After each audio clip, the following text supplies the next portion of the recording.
మీరు తెలిసి తెలియకుండా వేసే యాంటీబయాటిక్స్ వల్ల మీ పిల్లల ఇమ్యూనిటీ సిస్టమ్‌ని మీరే దెబ్బతీస్తున్నారన్న విషయం మీకు తెలుసా? వెల్కమ్ టు పిల్లల పెంపకం. నేను మీ doctor Leela, your everyday women's doctor. ఈరోజు యాంటీబయాటిక్ ఓవర్ యూజ్ గురించి మాట్లాడుకుందాం. వైరల్ ఇన్ఫెక్షన్‌కి, బ్యాక్టీరియల్ ఇన్ఫెక్షన్‌కి తేడా తెలుసుకోకుండా మీరు ప్రతిదానికి యాంటీబయాటిక్స్ ఇచ్చేస్తే వైరల్ ఇన్ఫెక్షన్ తగ్గకపోగా ఒంట్లో ఉన్న యాంటీబయాటిక్స్ మీరు ఆల్రెడీ యాంటీబయాటిక్స్ ఇస్తున్నారు కదా! ఒంట్లో ఉన్న బ్యాక్టీరియా ట్రైన్ అయిపోతాయి. అంటే ఇంకా మొండిగా తయారైపోతాయి. అంటే నెక్స్ట్ టైము మీరు మళ్ళీ బ్యాక్టీరియల్ ఇన్ఫెక్షన్‌కి ఇదే యాంటీబయాటిక్స్ ఇస్తే అవి పనిచేయవు. ఎందుకంటే వాటి ఆల్రెడీ జిమ్‌లో జాయిన్ అయిపోయి ట్రైనింగ్ అయిపోయినట్టు అవి ఆల్రెడీ చాలా మొండిగా అయిపోయాయన్నమాట. అంటే మళ్ళీ ఇంకా ఎక్కువ డోస్ ఇవ్వాల్సిన అవసరం ఉంటది. ఇలా అడ్డదిడ్డంగా యాంటీబయాటిక్స్ వాడటం వల్ల ఇంకో డేంజర్ కూడా ఉంది. అదేంటంటే మన ఒంట్లో ఉన్న గుడ్ బ్యాక్టీరియా కూడా చచ్చిపోతాయి.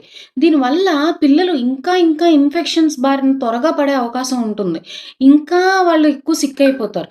మరీ ఇమ్యూనిటీ సిస్టమ్ కొలాప్స్ అయిపోతదని నేను చెప్పను గానీ, వాళ్ళకి ఇంకా పెద్ద మెడిసిన్స్ ఇవ్వటం, చిన్న వాటికి కూడా వాళ్ళు ఎక్కువ సిక్ అయిపోవటం, త్వరగా సిక్ అయిపోవటం, ఎక్కువ వాళ్ళు త్వరగా కోలుకోలేకపోవటం, వాళ్ళంతట వాళ్ళు న్యాచురల్ డిఫెన్స్ అని అంటాం. మన బాడీలో చిన్న వాటికి తట్టుకునే శక్తి మన బాడీకి ఉంటుంది.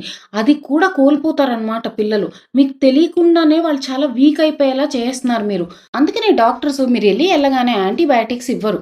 ముందు ఒక 2 రోజులు చూస్తారు తగ్గుతదా? తగ్గదా? అని చెప్పి. ఆ తర్వాత ఒక 2, 3 రోజులు కోల్డ్, కాఫ్ మెడిసిన్స్ ఇస్తారు.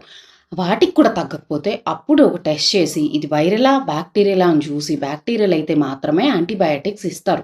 అంతేకాని మీరు తెలిసిన డాక్టర్ ఇవ్వలేదు కదా అని చెప్పి తెలిసిన మందుల షాప్‌లోకెళ్ళిపోయి ఒక యాంటీబయాటిక్ తెచ్చేసి పిల్లలకి ఇవ్వద్దు. యాంటీబయాటిక్స్ చాలా త్వరగా రిలీఫ్ ఇచ్చాయని అనిపించినా కూడా ఫ్యూచర్‌లో మీ పిల్లలకి చాలా నష్టం జరుగుతుంది. అందుకని మీ పిల్లలకి కావాల్సింది ఏంటి అంటే కొంచెం రెస్ట్, ఎక్కువ ఫ్లూయిడ్స్. మీకు కావాల్సింది కాస్త ఓపిక.